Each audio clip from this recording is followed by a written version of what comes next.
மனோஜ், ரோகிணி எல்லாரையும் கூப்பிட்றாங்க. அண்ணாமலை, என்ன விஷயம்? ரோகிணி, இதில் 2 lakhs பணம் இருக்குது. இது அப்பா அனுப்பின பணம். மனோஜ், அப்பா அந்த நகைக்கான பணம் அப்பா. அண்ணாமலை, என்கிட்ட ஏன் கொடுக்குற? முத்து, எனக்கு வேணாம், 4 lakhs மொத்தமாக வேணும். ரோகிணி, இப்போ இதை வாங்கிக்கோங்க. முத்து, மீதி 29 lakhs வரணும். அதாவது 27 lakhs + 2 lakhs. ரோகிணி, இனிமே இவர் மனோஜ் அவமானப்படுத்துறது, கை நீட்டுறதுலாம் வேணாம் அப்படின்னு. விஜயா, அவன் நினச்சிருந்தா மொத்த பணத்தையும் கொடுத்துருக்க முடியும். முத்து, அப்போ கொடுக்க சொல்லுங்க. மீனா, இதை பத்திரமா லாக்கரில் வச்சிரு அப்படின்னு சொல்கிறாரு. விஜயா, உங்கள் அப்பா கிட்ட மொத்த பணத்தையும் கேட்டு வாங்கியிருக்கலாம்ல. ரோகிணி, அக்கௌண்ட் ஃப்ரீஸாக இருக்கலன்னு சொல்லி சமாளிச்சிடறாங்க. முத்து, மீனா கிச்சனில். முத்து, நாளைக்கு உனக்கு போயிட்டு நகை வாங்கிட்டு வரலாம். மீனா, எனக்கு நகை வேணாம், செகண்ட் ஹேண்ட் கார் வாங்கலாம். முத்து, சரி வாங்கிடலாம், அப்பா சந்தோஷப்படுவார்.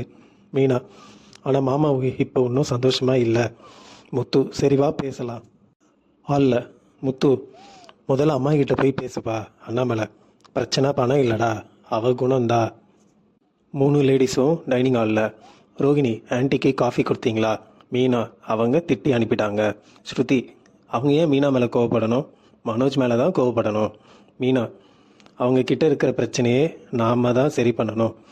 நம்ம 3 பேரும் அத்தையை மாமா கிட்ட பேச சொல்லலாமா? விஜயா ரூமில் 3 பேரும் வராங்க. விஜயா, என்ன விஷயம்? ரோகிணி, நீங்கள் கொஞ்சம் அங்கிள் கிட்ட பேசுங்க. விஜயா, வீட்டுக்கு மகாராணி இவ தானே, இவகிட்ட தான் சொல்லிட்டு போகிறாரு. ஸ்ருதி, மீனா தான் விக்டிம், நீங்கள் தான் தப்பு பண்ணியிருக்கீங்க. உங்கள் நகையை எடுத்து கொடுத்துருக்கீங்க. மீனா வீட்டில் நகையை கவரிங்காக மாற்றினாங்கன்னு சொன்னீங்க. இதுக்கு இன்னும் சிம்பிளாக ஒரு சொல்யூஷன் இருக்குது.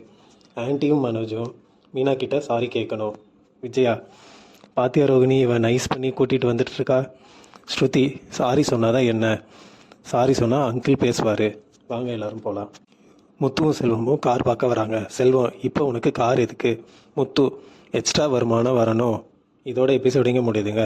நாளைக்கு விஜயாவும் பார்வதியும், விஜயா இந்த ஸ்ருதியை வைக்க வேண்டிய இடத்துல வைக்கிறேன்னு சொல்லி முடிக்கிறாங்க எபிசோடை.